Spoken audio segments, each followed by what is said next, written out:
Hello everybody. The conditioning program I chose to attend was a style of rock climbing called bouldering. I chose this sport because my friends have been trying to get me to participate for a long time. The expert in my video is Justin, pictured here, who is a route setter at a local climbing gym.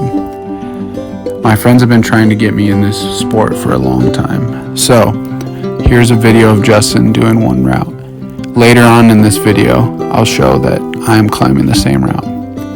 Bouldering is a unique sport that I thought would be easier than it is. It takes a lot of strength, flexibility, and focus. The most unique part of this sport is the finger strength. This sport demands finger strength like no other sport. And there's really no other sport that you're hanging on by your fingertips onto a rock wall, which is pretty cool. This physical activity, though, is similar to other physical activities. For example, a similar sport to bouldering would be other styles of climbing, such as sport climbing or trad climbing. These all require similar muscles, but boulder routes are typically much harder and shorter in length. Sport climbing and trad climbing all require that you have the necessary gear to do so. For example, during sport climbing, you're wearing a harness and you have all these clips that you clip into on the wall with your rope attached to you. That way, if you fall, you'll be capped. Versus bouldering, if you fall, the only thing you fall on is a mat. So, as you can see in the video, Justin is pictured in white. His movements are very smooth and precise, whereas I am not so graceful and take much longer to complete one route. Justin is also able to complete much harder routes, and I was not even able to complete this route that you're currently watching. I know, spoiler alert. Some disadvantages to this program include climbing is really hard.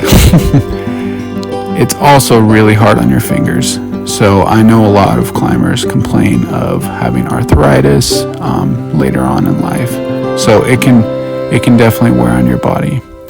Your fingers also get very worn. The skin gets ripped up. And when I say ripped up, I've had blisters now for a few days. This photo here is my friend Justin climbing a rock wall in McCall, for those who are curious.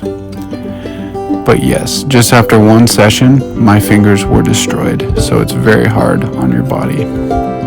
But this program also offers some advantages, whereas you can it's a lifelong sport. It's not crazy hard on your body, such as sports like football or even rugby. It's a very fun way to work out your upper body, and it's a great workout, and it forces you to kind of put your body in movements that you never really would.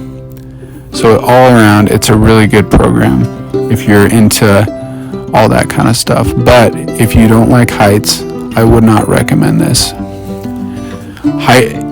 Although bouldering does not get very high off the ground, there are some routes that can get up to 10 feet tall. And sport climbing has routes such as El Capitan, which can get up to hundreds and hundreds of feet tall, hundreds of thousands of feet. So, if you don't like heights, I would stay away from this sport. Hopefully I can convince you to try rock climbing of some sort.